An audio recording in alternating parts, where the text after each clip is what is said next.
Hey, welcome back to Motorsport and Scale.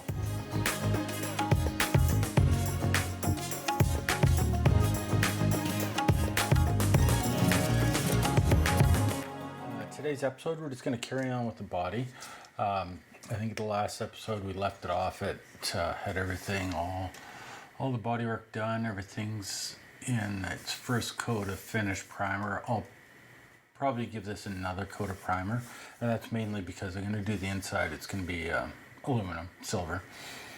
So I want to get that painted first, get that all detailed, then I'll probably have some overspray or whatnot on the outside. So I'll just need to reprime or give another coat to clean that up before we get the color down. So that's the plan. We're going to get the inside done, get the outside on its color coat, get the clear coat on, get the decals on, and have the all the bodywork ready to go. So, all right, we got the inside of all the body parts painted. So I used Tamiya LP38, which is flat aluminum, which is a really nice one of their new or newer lacquer paints. Works really good for, I think, sort of a sheet aluminum color that's dulled. So anyways, I gave all the inside components a quick coat of all of that. So next step, I'm going to just do a little bit of masking. I'm going to install this into the body just to help mask, and oops, that's backwards, and to yeah, so that's the next steps. We'll get that all masked up, and then we'll get on to painting the red. I think just a little bit of dust here and there I got to sand out, but other than that, she should be good to go. What I'm going to be using is Zero paints. They have a specific mix for this car, so that's handy. So, this paint, I tend to like Zero paints. It's automotive paint is what it is, so it's fairly hot. You got to be a little careful when you're spraying this on plastic, but for resin work, it's no risk really. So anyways, that's what we'll be using for that. So I am going to maybe leave the camera rolling here, do a bit of masking, and then we'll get back over into the paint booth.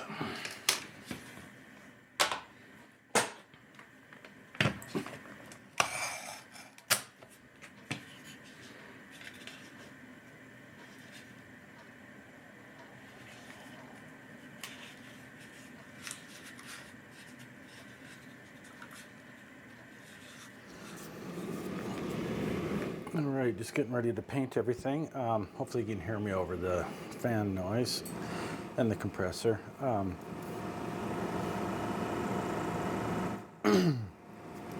Yeah, so everything's been cleaned up, gave it a light sand, there was a couple bits of dust I'd get rid of. One thing I just wanted to say before I got started is after I do that, I wipe everything down and then just use the anti-static brush to try to eliminate as much dust and dirt as possible. And I'm just painting it with using my 0.5 airbrush here.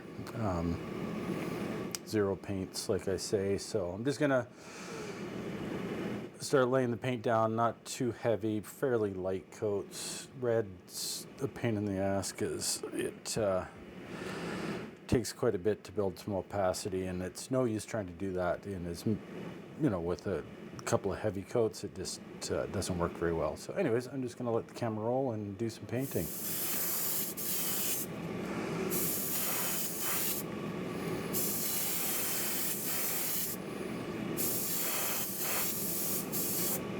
So like usual, I cut my edges in first.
right, that's the first coat done. I could probably go back and start doing the second coat right away, but I'm just gonna let it sit for 5-10 minutes.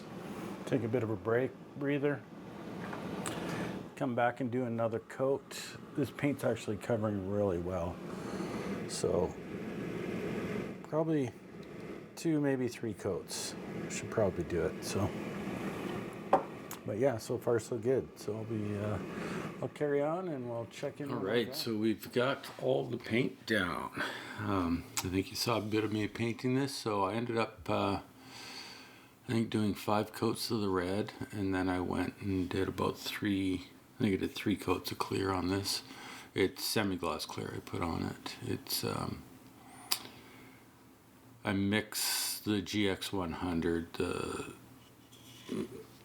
Mr. Color GX100 Super Clear 3. I mix the GX114 Super Smooth Flat with it.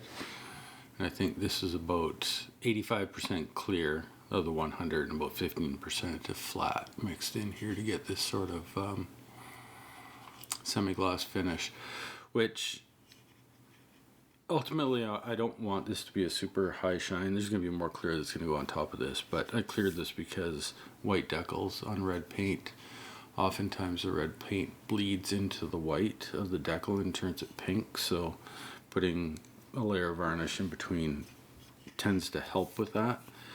So, but normally I don't. Like if this was white, I wouldn't have clear coated it. But red or blue sometimes can be a bad one too with white decals. White decals seem to be the worst. They'll really pick up the pigment from below, and red seems to be the worst for leaching out its pigments or its dye or whatever. So, anyways, yeah, I've got this all done. It's a nice finish. The eventual finish I want on this at the end is going to be maybe a little bit shinier than this. This would gloss up a bit if I polish it too. It you can probably see it's got a little bit of, not really orange peel, but a bit of texture to it. And actually, it's probably better if I zoom in. But it's fairly flat. Yeah, so it's not really orange peel on it. It's just more of just a normal texture you get from paint, right? And the only way to get that better, sometimes urethane can be a bit better than that, but just a quick wet sand and polish would flatten it right out. So, and I can do that at the later stage. Like this is more than smooth enough for putting decals on. It's not going to create any issues for subsequent top coats. So yeah, we'll just leave this as it is, put the decals on straight over top of this, and then do some clear coating. So anyways, I got everything done, obviously. Just a quick sort of walk around the bench. Obviously, just got some paper towel here just to soak up any extra water. I use hot water, so I just got, or warm, warm water. This is a coffee cup heater that I got it sitting on that just keeps it warm. I got a pair of scissors. These decals for this, the back part's gonna have some compound curves. There's decals that go sort of around this area here. They might get a little tricky, but they should be okay. So I'll probably just be using Microsol and Microset, not in that order, in the opposite order. Microset first, that's just a wetting agent. It helps to float the decals down where you want them, promote adhesion or whatever. I don't know exactly what it does, but it doesn't really soften decals, though the Microsol softens the decals, and that should be good enough. I've typically had pretty good results with the Microsol. If I'm having any problems with these decals, then I'll get out the heat, like a hairdryer, and warm the decals up to get them to conform a bit better. But these ones should be no problem. They're all individual decals. And what I mean, like it's the 3, the 6 are all separate. It's not a 36. It's a 3 and a 6 you put down. Even the front one is, I don't know if you can see the carrier film on it anywhere, but anyways, it's 2 separate decals, so it shouldn't really be a problem. So anyways, with that, I will start working on this, get this down. So so anyways, I got a couple of brushes that I use to apply the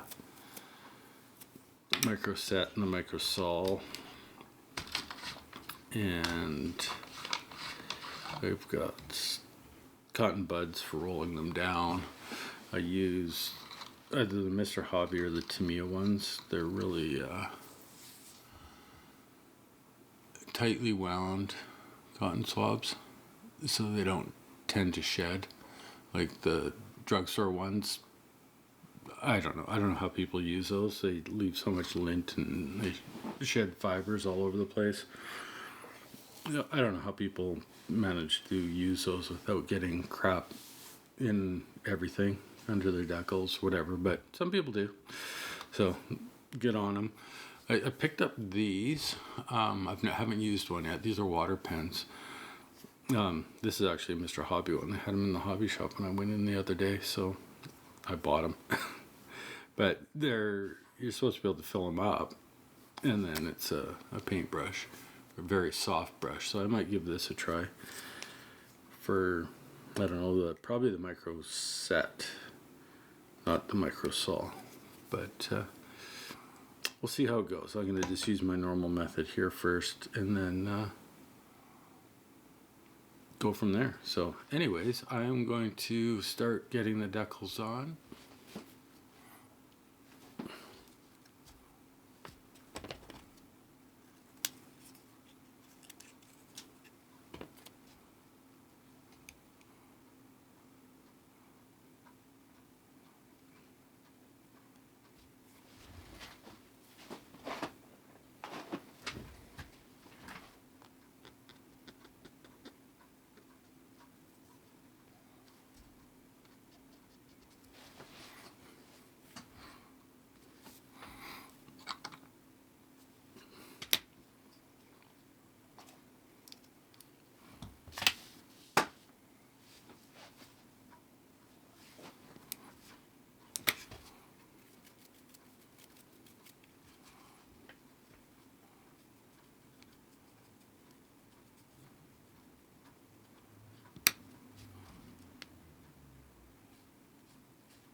Right on. Well, there we go.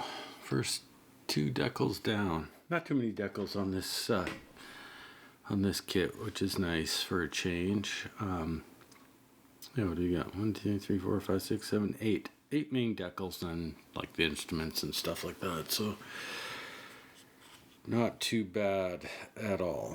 So yeah, I'm liking the looks of those. They're going down quite nice.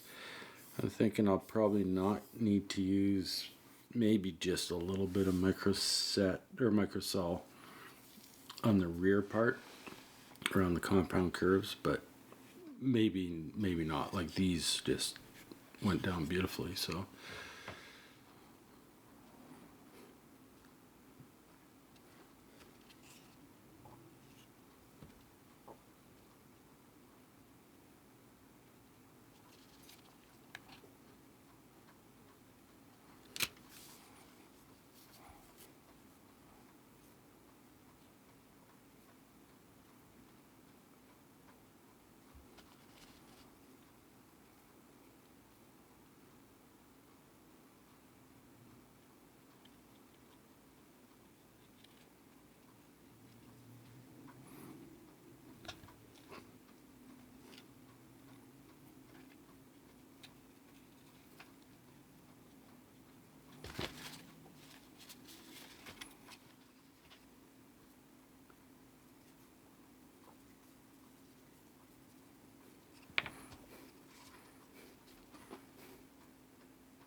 All right, there we go. All the decals are done. Short and sweet on this one. I like it.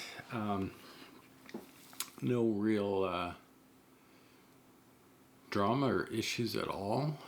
They went down beautifully. I didn't even need to use any setting solutions on these ones. They just conformed good enough with the micro set or microsol, the blue one.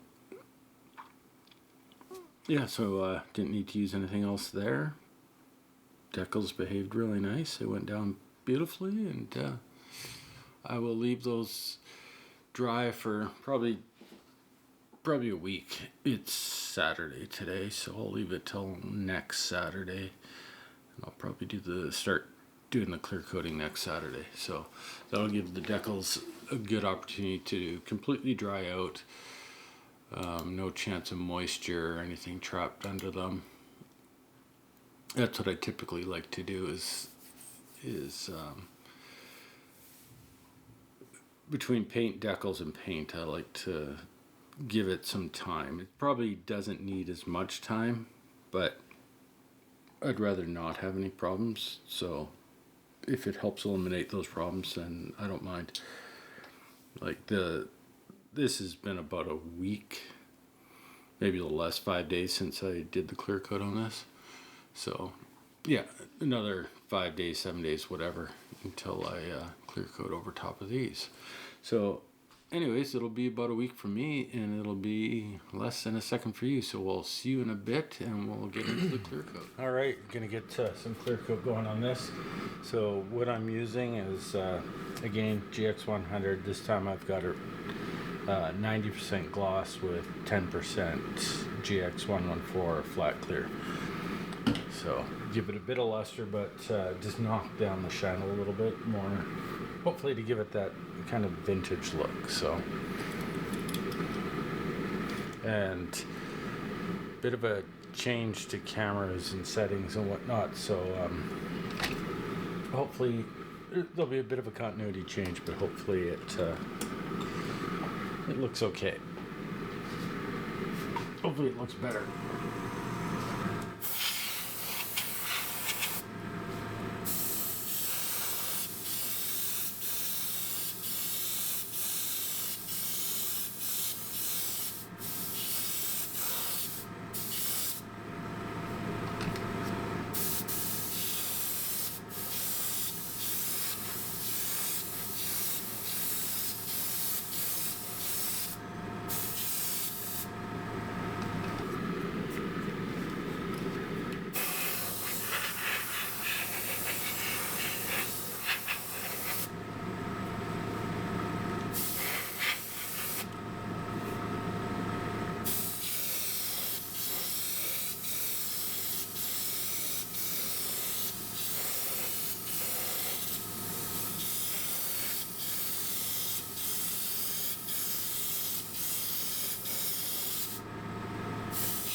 the paint is all dry now. It's been sitting for, I don't know, about a week since I sprayed it last. I was working on some other stuff, and that's usually the way I approach doing body work, is I kind of do it. You know, it's not like I just finish the last step and then I start the next step, which is the body or whatever. I do it sort of interspersed throughout the project. I'll do a little bit of work on the body, get some paint on it, let it sit to dry, or whatever step I'm doing on the body. And anyways, so it's been about a week working on some other stuff. I've got, just to summarize, I have, I don't know, 3 coats of clear over top of the decals now. So at this point now, I'm going to do a bit of wet sanding to, I don't know if you can really see it on camera. These decals are kind of thick. So they got a bit of a step to them. So I'm going to be trying to minimize that effect by just sanding more or less the clear on the decals itself to, you know, reduce the thickness over the decal, but not really too much on the rest of the body. And then I'll come over and give it probably another 3 or 4 coats of clear, and then wet sand the whole thing. I'll go over and wet sand most of the body right now as well, just to make sure there's no major orange peel in it, or, you know, if there's any junk in the paint, I'll clean that up right now as well. But this is just prep for more clear, essentially. So you can see here I've got just some water with a little bit of dish soap in it. I got my sandpaper. I'm going to be using 4000 grit God hand sponges for this. I don't anticipate there's a whole lot of heavy sanding to do, so starting at 4 is going to be no problem. And that will, and that's all I'll do. That's the only grit I'll use at this stage. I'll just sand the decals, give it all light sanding, and then straight back into the clear. And then that's where you start moving into the finer grits and polishing and whatnot. But there's no need to do that between coats. More or less, you just want to flatten everything. Whether it's glossing or not is irrelevant. And it being flat is the more important thing. So, anyways, I'll just let the cameras roll, and to show you my process a bit. It's not really much to talk about. I try to use these thick ones because they'll remain flat for the most part, and just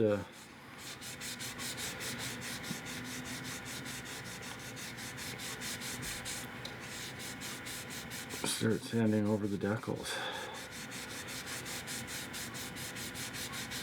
I'm not really applying any pressure.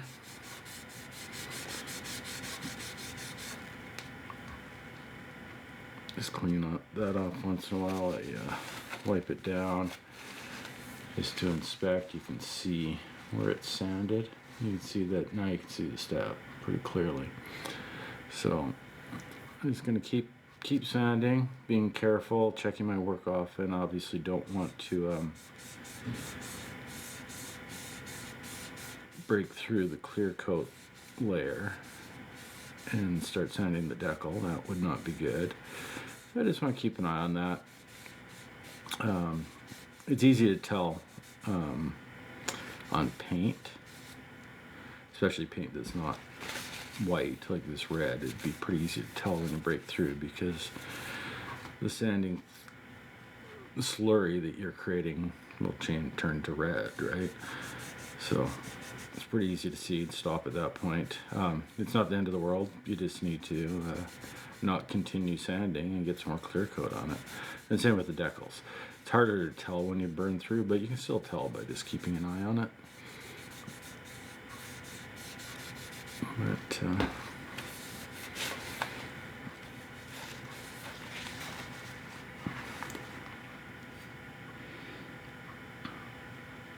yeah, that's it. That's the process. There's not much more to it than that.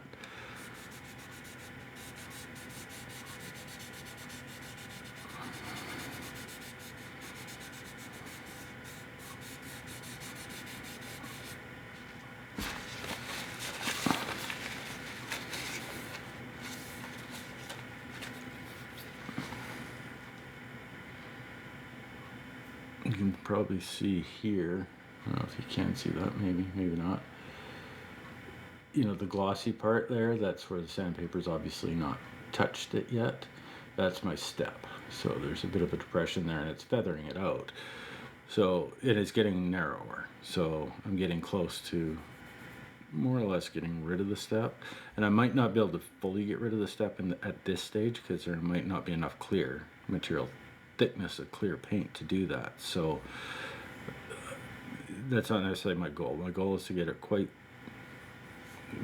reduced, get it smooth and flat, and then the next layers of clear will eliminate the step. So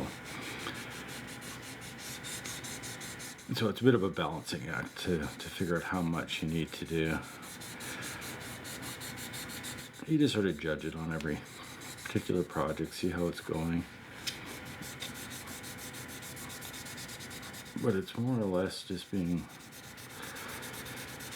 fairly slow and methodical on this. Like, I don't sand for very long before I check my work.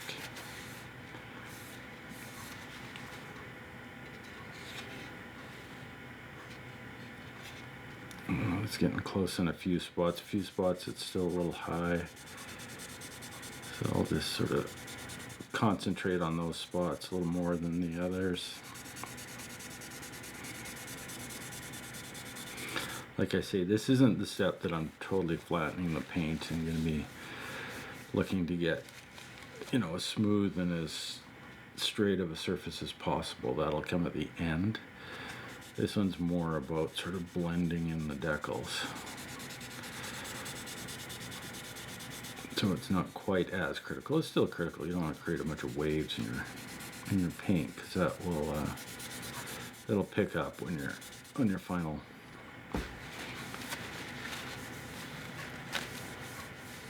finish. But yeah, that's getting pretty darn close now. Again, this is really hard to film to get the reflections right. You can kind of see it there. So I'll just keep working that a little bit. This is actually pretty close. These decals are quite thick, actually. I might need to do this, you know, this same process of just doing the decals or concentrating on it. I might need like to do another 3 coats clear, do this again, and then more clear after that. Because, yeah, these decals are pretty thick, which, you know, is good in a way. And I know why they do it with white decals. If they're not thick enough, they become translucent. You know, so you put them over something other than white, obviously, and it changes the color of the decal. Either it bleeds into the decal itself, or just because they're not very opaque, they just pick up the tint from below.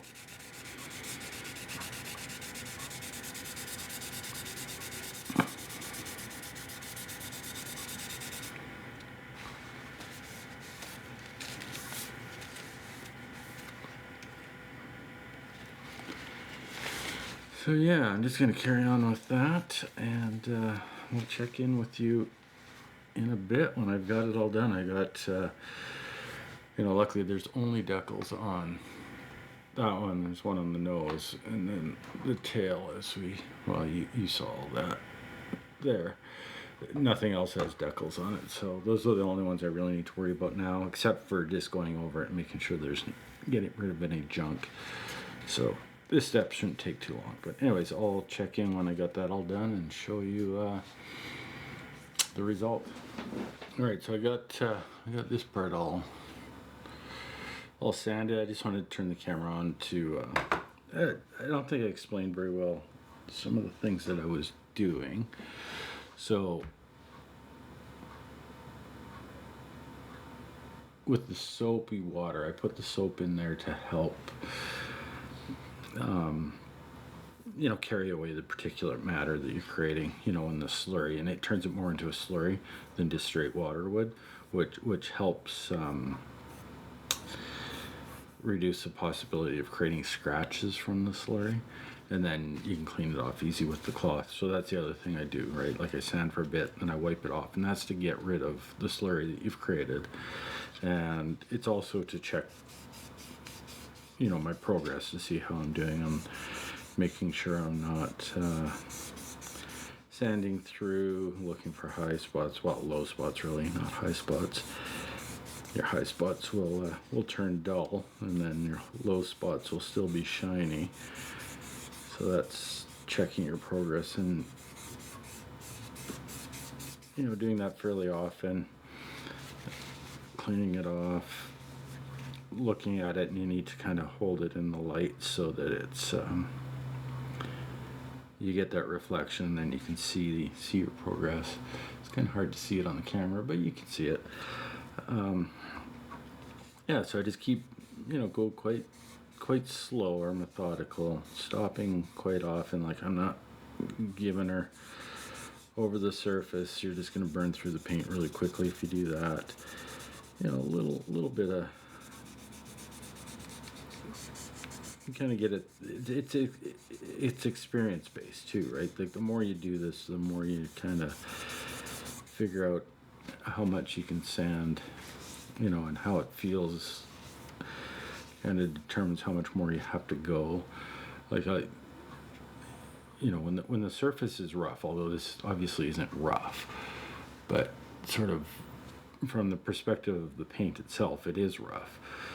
And from the sandpaper, once it starts to sand down and it gets more smooth, more unified, the sandpaper doesn't bite as much, and you can feel that. So it's partly a feel thing, and partly just keeping an eye on it and checking your work. And that's something you develop over time. So anyways, that's what I'm doing. I think I did say that, but I didn't really talk about why I put soap in the water. Again, it's just to aid in the process. I just find it makes it more effective and easier. So that's that. And the other thing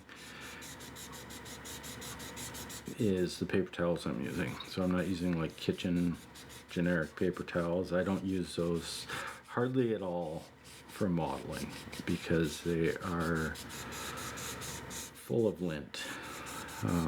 They're horrible, and the stuff gets everywhere, and it's super hard to control. So I avoid using those. I'll use them to dry stuff, like I'll put them on here when I'm cleaning parts in my tumbler. I'll put them on here to dry. Sometimes I'll do that, but other than that, I don't use them. Like, I wouldn't be using that to wipe this off. What I'm using here, these are industrial paper towels, but they're low, or I think these ones are labeled as extremely low lint. There's different grades. It's mainly they're made for body shops. You can get zero lint-free paper towel, but they're super expensive, so I don't use those. But these low lint ones are more or less lint-free. They're as close as you can get for a reasonable amount of money. So those are what I use, and that's what this is, and that's what this is, and just helps. It controls one of the variables, right? So that's what I use, and that's what I'm using here. So anyways, I'm just gonna keep on sanding. Took me, I don't know, 15-20 minutes to do the main part of the body, so I anticipate, you know, this will be another 10-15 minutes. The rear part will probably be more time consuming because it's just one big ass compound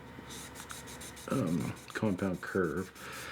So it'll be a bit of a pain in the butt, but to get it all sanded out. But yeah, just keep working at it. I don't know if you can see any of that. See how it's going.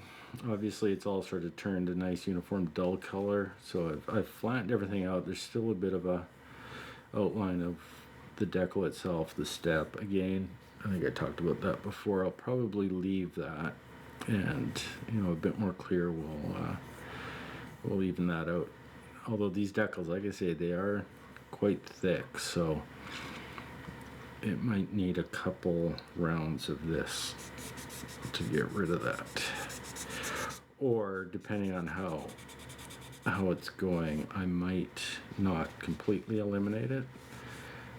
You know, if I need to put so much clear on here that it starts to look like it's plastic coated, I'll leave the step. I'd rather have the step than have it look like a glazed donut. So we'll see how it goes. So, but I don't know, looking at this from experience, I think that the next coat of clear will more or less, the next round of clear coating will more or less eliminate that. So my next round of sanding will be for the finish. So that'll be good.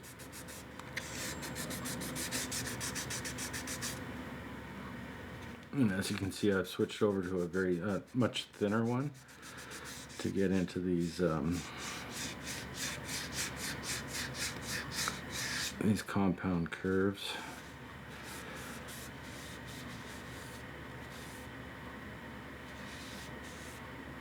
A little bit more effectively. So, all right.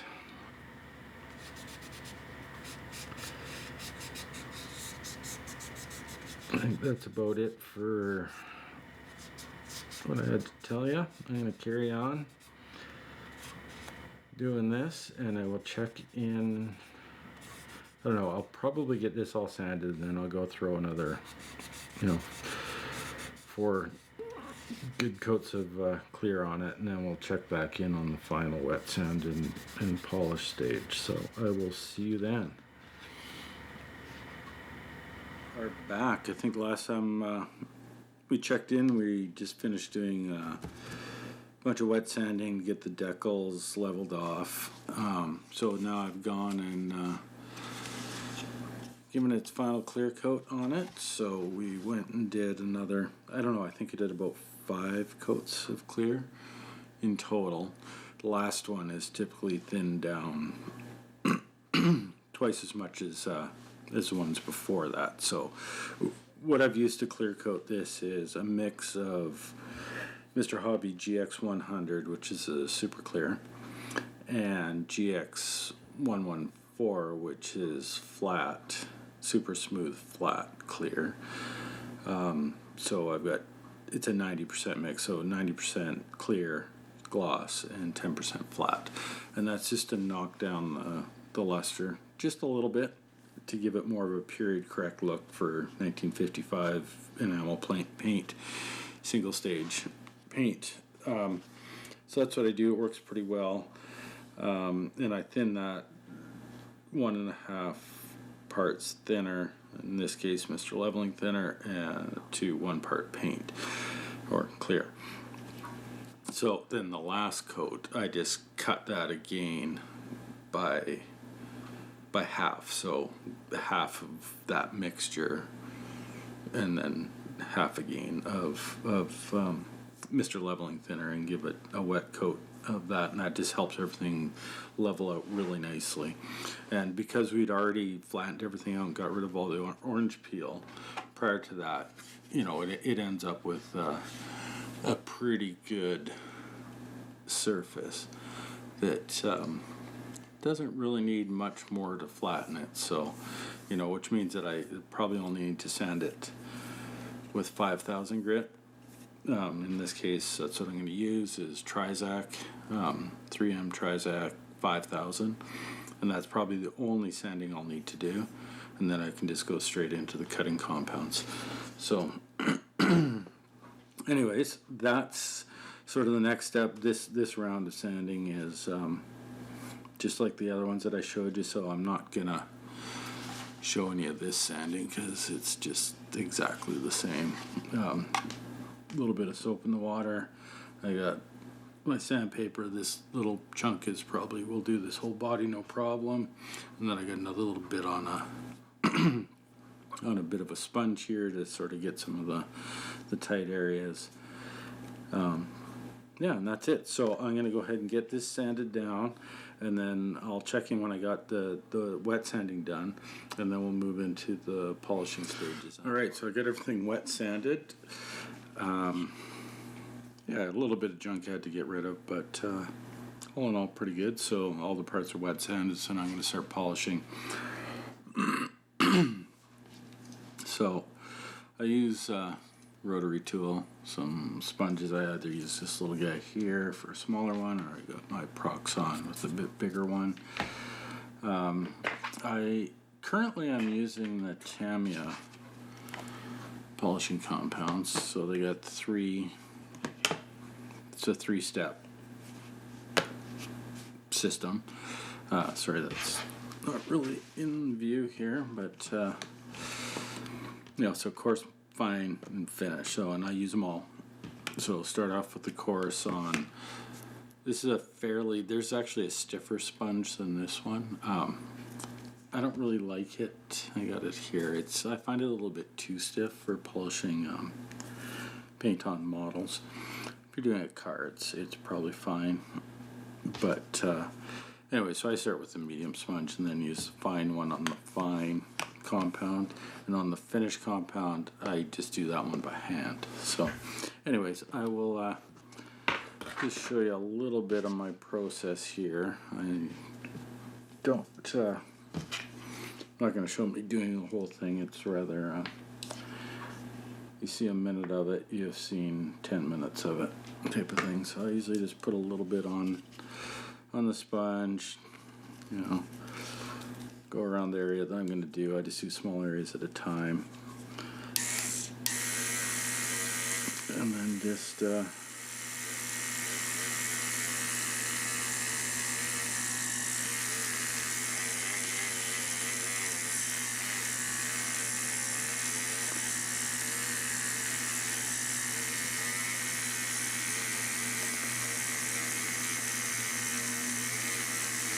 work my way around.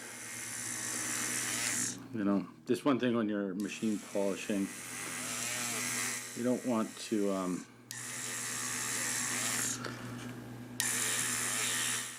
keep on one area for too long, because you can burn the paint, get it too hot, and you can also blow through the paint. You can grind through and hit the undercoat. So don't want to do that, obviously. And I have this thing set at just about its lowest speed. This one's, I don't know, I actually like using my Proxon a bit better. But I just have it set up with the 2 different sizes, and with all these compound curves, I like this smaller one. So I like the Proxon because I got a foot switch on it, so it's a lot easier to just to operate, just more ergonomic, I guess. And I can control the speed better on it. This thing doesn't have a whole lot of torque. This is sort of just quite a cheap little rotary tool type of deal. And the chuck on this thing is horrible. Like it's not concentric, so for drilling holes, this thing sucks. But for doing this kind of stuff, it's fine. I think it was like $20 or something like that.